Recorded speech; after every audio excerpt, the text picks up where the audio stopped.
to the UIAAA Connection podcast. GoFan and VNN are proud to be the exclusive sponsor of the UIAAA Connection. Now a combined company, GoFan and VNN provide a seamless integration for digital ticketing and athletic websites. Direct your fans to one place for all your athletic events, communications, and tickets to home and away games. Thank you to GoFan and VNN for their exclusive sponsorship of the UIAAA Connection.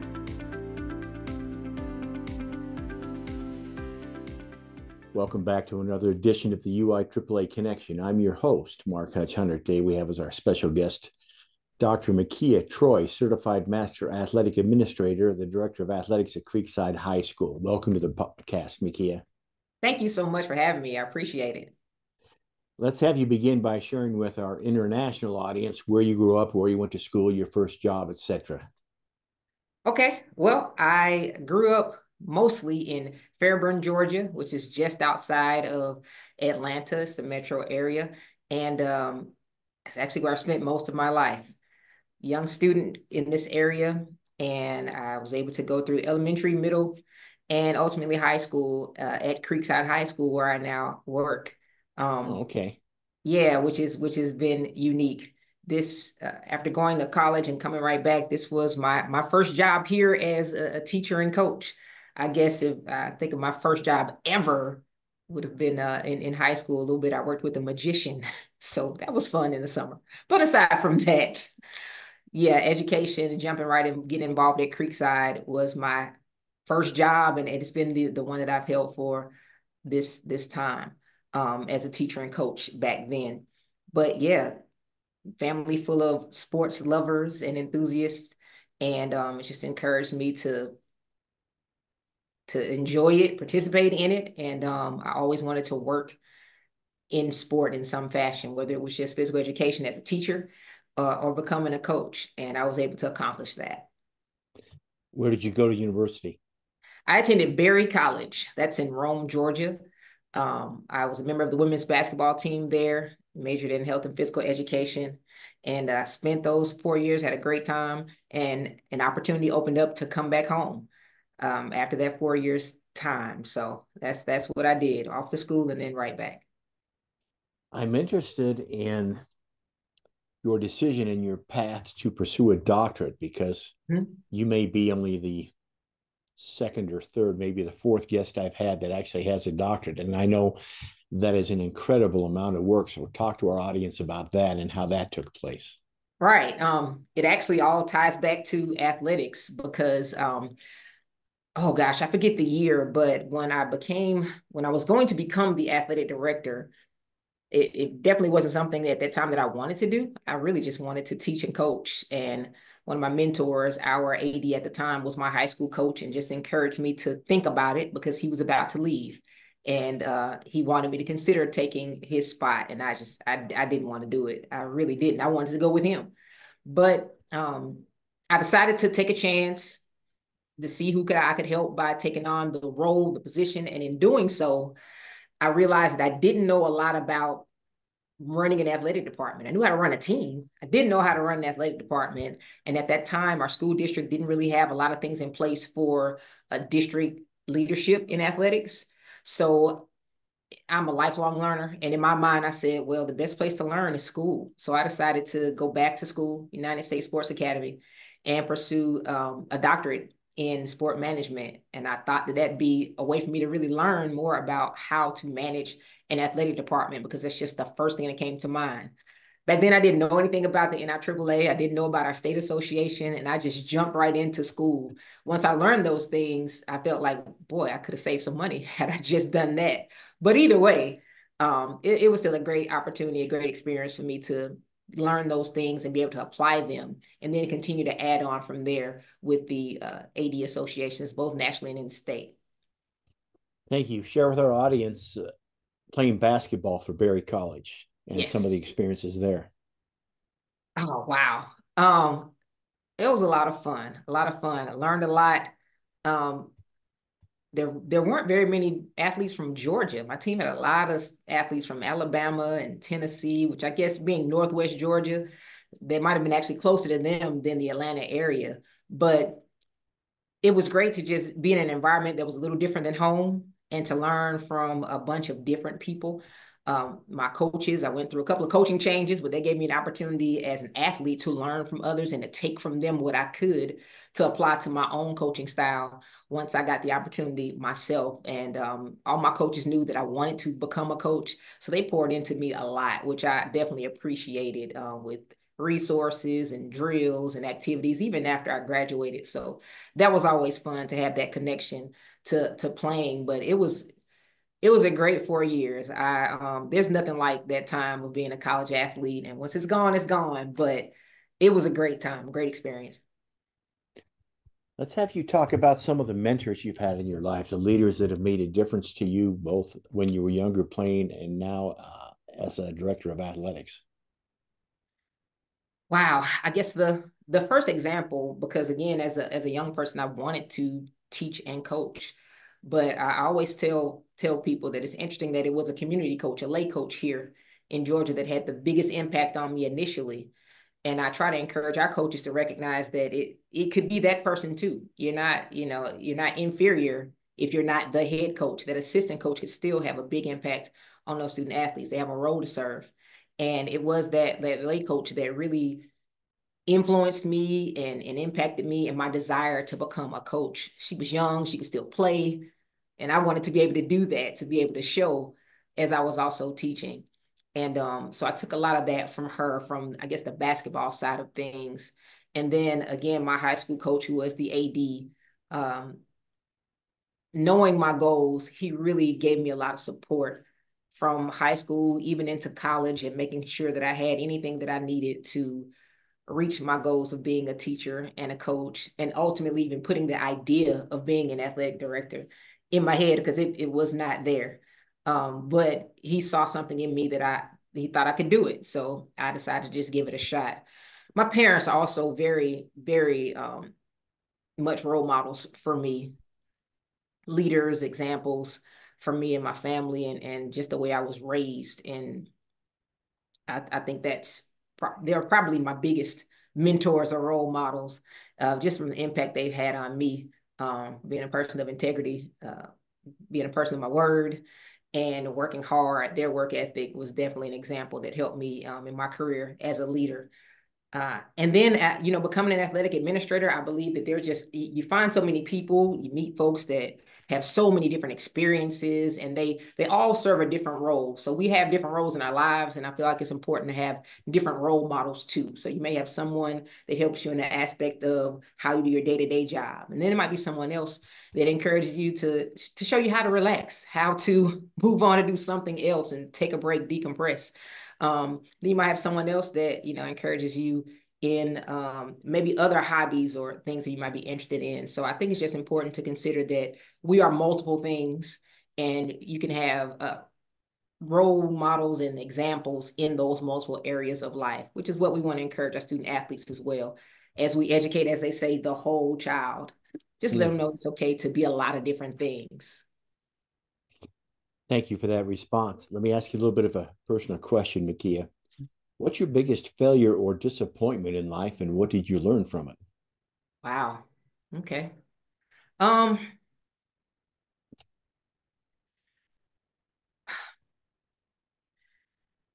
say maybe the one that had the greatest impact was probably when I stepped away from coaching. It was a little disappointing at the time. It was my choice. However, it's one of those things where I felt like I still had it to give, but I was becoming the athletic director, and maybe the group needed to hear a different voice to get what they needed. Still felt very capable, but it just there was a disconnect of some sort. And I had to make the decision as an athletic director to say, let's get somebody else in place. Let's get another voice in place to see what they could do with these same people. I believe they're gifted and talented. I believed in myself as a coach. However, I just thought it was best to make that transition. And as much as I loved it, that was really hard to do. So it's kind of interesting that it's somewhat disappointing that I felt like, wow, I just wasn't done yet. But it opened the door for me to push myself in another way as an athletic director. So yeah, that's what sticks with me the most. It's just that transition of time, which kind of started as what might have felt like disappointment, but all in all, it was the best decision for my career path. Thanks for sharing that.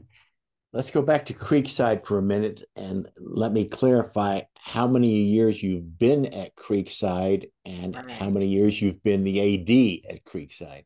Mm-hmm.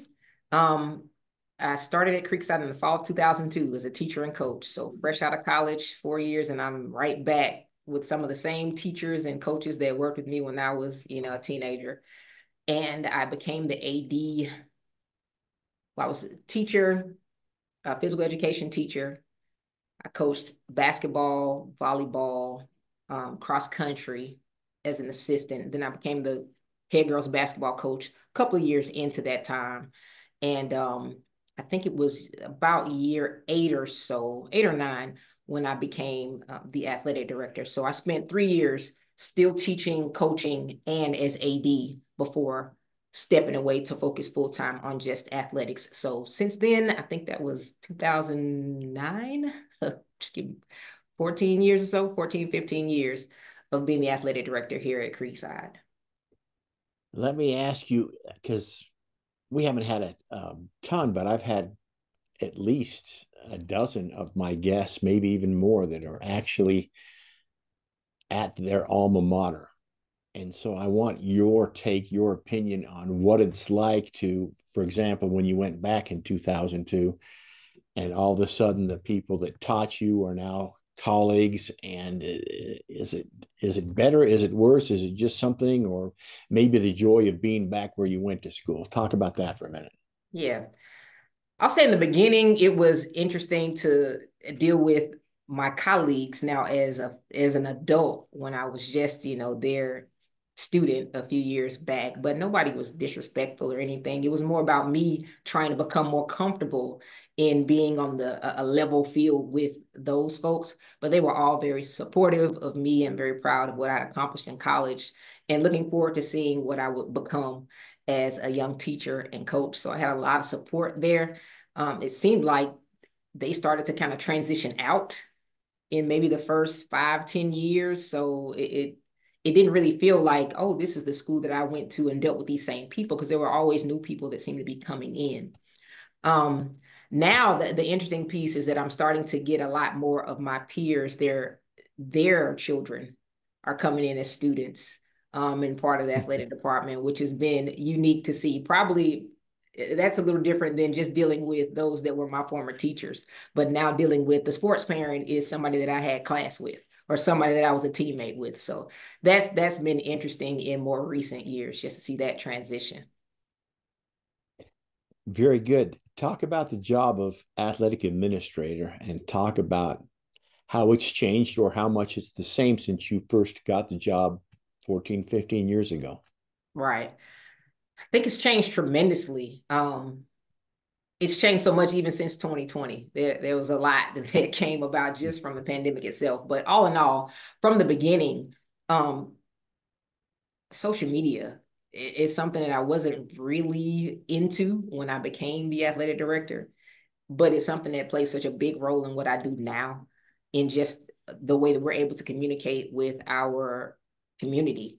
Website has been good, but social media gives us almost an instant way of communicating with folks from near and far. It's so interesting to see the folks that are alum or connected to us from all over the country that we get to engage with through social media. So that's been a big part of it that I know we weren't doing much at all when I started out. And now it's a daily thing.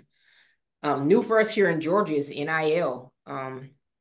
We're still learning how we're going to manage this, but our state association has policies in place for how we will do that and what the students can or can't do, or what we can or can't do as a school as it impacts that. But students being able to, monetize their name, image, and likeness in a way that just a few years back you couldn't even do on a college level. And now here we are on the high school level trying to figure out all of that. It's been interesting to hear what's going on throughout the country and seeing how it's going to unfold here in Georgia. So we'll see. I'll also say just the technology that we get to use from scheduling, even something like this in Zoom that, of course, we didn't have years ago. Maybe we would have had a phone call back in 2002, but to be able to chat like this, it's just something that we didn't do much, but it opens us up to be able to network and communicate with folks from all over. And I think it's just a great addition and a resource that ADs can use to connect with people. Let me ask you a little bit about NIL, only because I think it may be different for you because you live in Georgia. Mm-hmm. The question being the University of Georgia, two-time national champion, 2 of the last 3 years. With that success, I guess the question, has that made it tougher? Has it made it easier with the Activities Association and with the local schools regarding NIL? Because such a high-profile team and you living really right in that area is maybe a little bit different than me living out here in the Salt Lake Valley. And, we've got University of Utah, we got BYU, Utah State, Weber State, a couple, but nothing on the same level as Georgia. So I'm wondering how that affects it in your daily life. Well, for one, our student athletes are seeing it. So they see these possibilities. Some of them, without knowing all the details, they kind of get this misconception that everybody's going to get the big flashy car or, the money. I saw an ad earlier in the week, actually, of Georgia's quarterback taking a picture with his brand new Lamborghini. So student athletes see this and thinks, that's what I'm going to have in just a few months. And maybe not. Maybe so, but maybe not. But they do see that, and I think it does influence them and their parents to start to think about themselves as brands a little more than maybe it would in a place where you don't see it as often. Georgia football is king on the high school level as well. So you'll have student athletes that'll go off to college early. And you may get those that go in January and start, and they're already signing with collectives and getting the NIL deals, even as, incoming freshmen in the spring. So their peers that were just in class with them in December are seeing this also. So that does also impact them. They see it. They see the possibility. They see that it's real, but there's a lot that goes with that too. And, it's the education piece of people learning what's best for them legally, financially, when it comes to taxes and things of that nature, and just recognizing it's more than just the glitz, the glamour, jewelry and cars. There's a lot more to it, but it definitely crosses their minds a lot because they see it so much. Let's change topic here a little bit. I want to talk to you about your success as an athletic administrator. Basically, it's not a secret that ADs is male dominated. There's many more males than there are females. So I want you to talk about you being a successful woman AD, and if there's been backlash to that. Some coaches, some old school coaches, some old school that, hey, we're not having women, et cetera, et cetera. But I'm interested in your experience with that. That's a good question. Early on, even though it is a male dominated field, I think early on I was more apprehensive because of my youth than about the fact that I'd be a female coming into a role that there weren't very many of us. And I think that was maybe a bigger challenge in the beginning, not just that I'm already a woman AD, but I was pretty young at the time and starting out. I think when you learn your job and you know your job, then those other things kind of don't matter. And if you keep pressing forward and sure about what it is that you do, then no one can diminish anything that you've done or accomplished just because of in any aspect, race, gender, whatever the case may be. So it's important to be sure about who you are as a person. And I know how hard I worked from a student to being an athlete to being in the position I am now. And I always refer back to just putting in the work the same way I would have as an athlete and being able to hold true to that. So I guess I'll say that as a woman AD, it's just important to make sure you are doing the work. You know, sometimes we hear that you have to be work twice as hard to kind of be respected, but there's nothing that I can do about that. I can only control the controllables, but I am going to give 100% and have to stand on that. That's the best that I have, no matter what. So yeah. Very well said. I want you to talk for a minute about your journey with the GADA.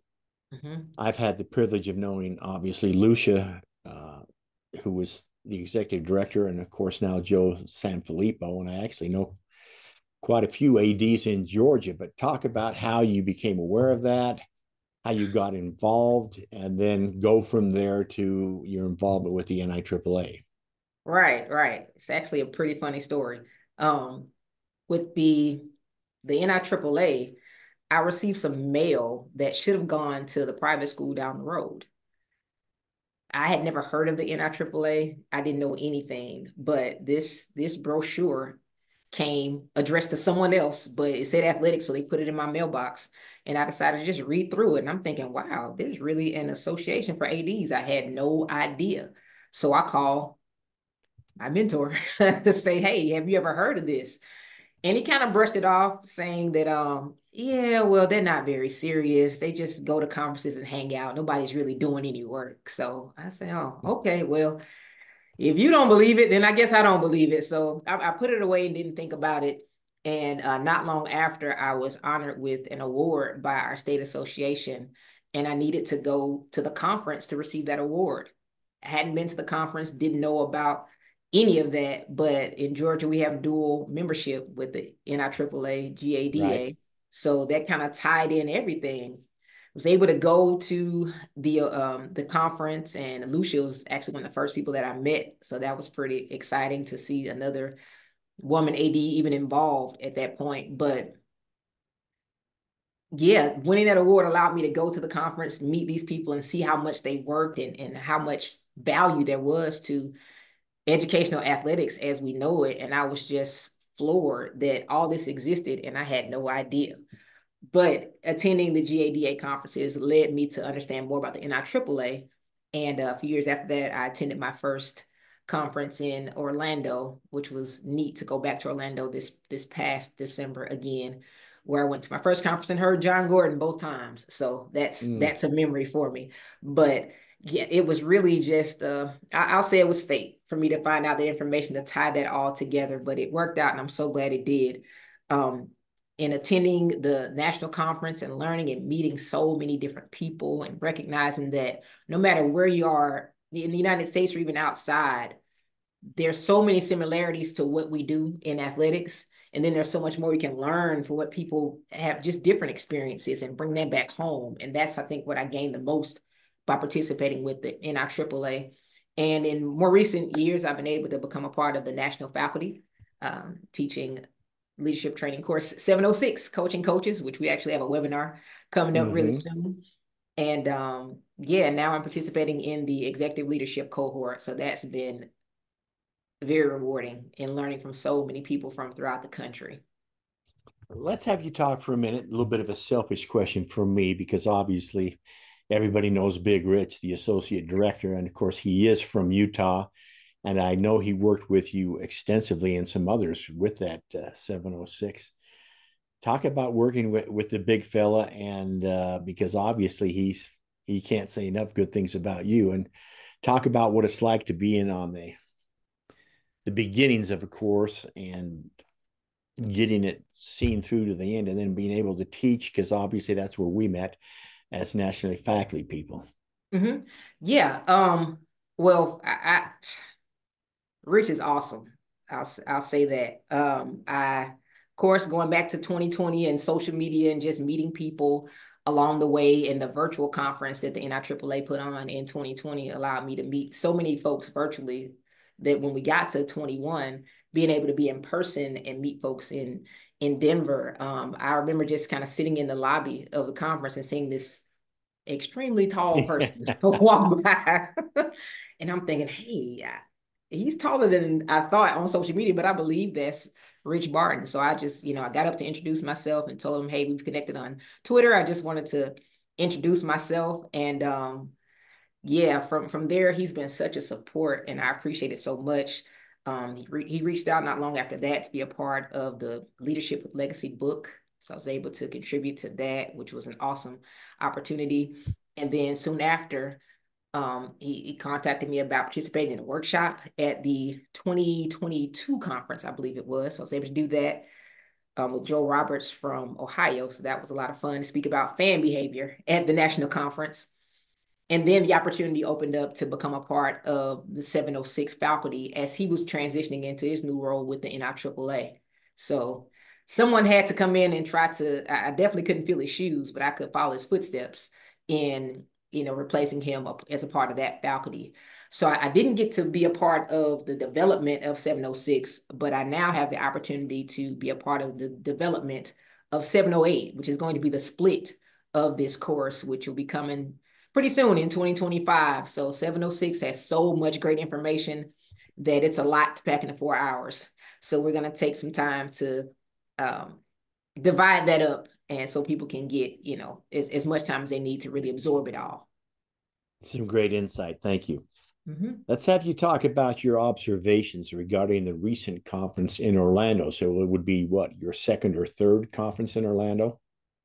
Yes, second in Orlando, I guess about my 7th or 8th conference. It was great. Of course, anytime you get to hear John Gordon and all the wonderful resources for leadership that he provides is a great time. So I enjoyed hearing him and being able to network and see so many ADs I've connected with from across the country on a regular basis, where you just kind of come back and it's like homecoming and get to meet those folks and chat with them and see what's going on in their lives, and opportunity to vent a little bit and then trade ideas a little bit. It's just beneficial. Even the vendors, seeing people that you work with throughout the school year and being able to meet new folks and get new ideas to bring back home. I really enjoy it and hope people see the value in it. And for any AD that has not joined the NIAAA and been a part of the national conference, it's invaluable. So you got to get involved. Thank you for that endorsement, and hopefully any ADs out there that are listening take that to heart, because I can't endorse that enough. Mekia, what's the favorite part of your job? I think my favorite part is interacting with the students. Interacting with the students is even from the time as a teacher or a coach, they are the ones who really keep us going. They're the reason for the job, but they are, yeah, they're probably my favorite part, dealing with the students. I also enjoy the moments when you're in an event, you've been working hard all week in preparation, you finally get to the event, and there's that moment where you can just breathe and look around and see that everything is going the way that it should be going in that moment. Those moments are always good to have. Even if things go crazy, in the next minute, in that moment, things are going the way they should. I enjoy that feeling. Excellent. Let's finish up with a couple of questions. The first one being, I need 2 suggestions from Mekia, and these 2 suggestions for a brand new AD they would need to follow in order to be successful. What would your 2 suggestions be?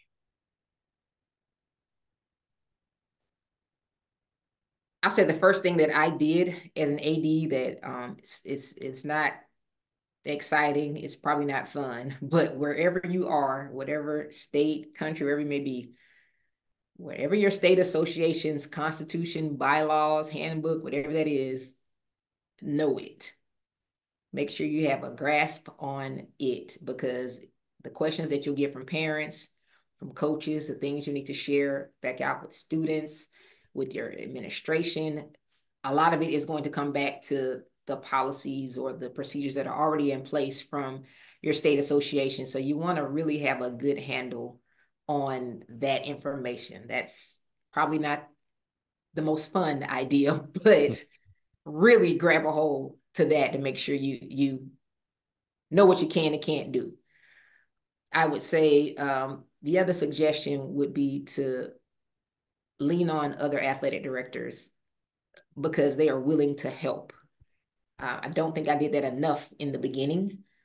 It seemed like everyone was just doing their own thing and no one could give me, I thought, the instruction that I thought I needed. But there are resources out there, and maybe more so now than there were then. But between podcasts like this one, books that are available, your state association, your national association, and just other ADs in your conferences, in your regions, in your area, there are people that are doing the job every day. And there are folks that have been doing it for a long time and do it well. And they're willing to share. Nobody's trying to gatekeep all the information that it takes to be an athletic director. And if you reach out, people will share. So I would just say, make sure that you build your network of people you can rely on to help you to do this job well. Excellent suggestions. Thank you so much for sharing. Let's finish with this. Mekia, what question should I have asked you that I failed to ask you?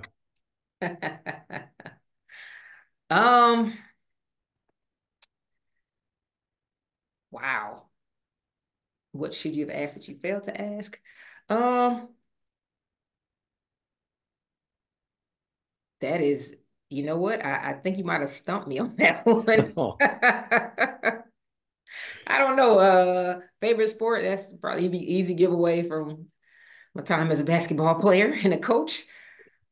Let's go with your second favorite sport then. Second favorite sport. Okay, I'll say track and field. I definitely wanted to be FloJo as a youngster.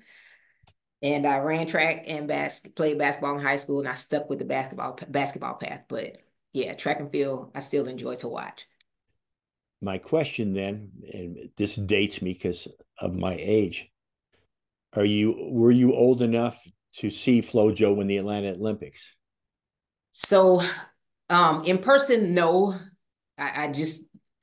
So our school gave tickets to events for honor roll students, but the tickets obviously were free to maybe not the most exciting events. I think mine might have been to rowing or something like that. So I didn't go.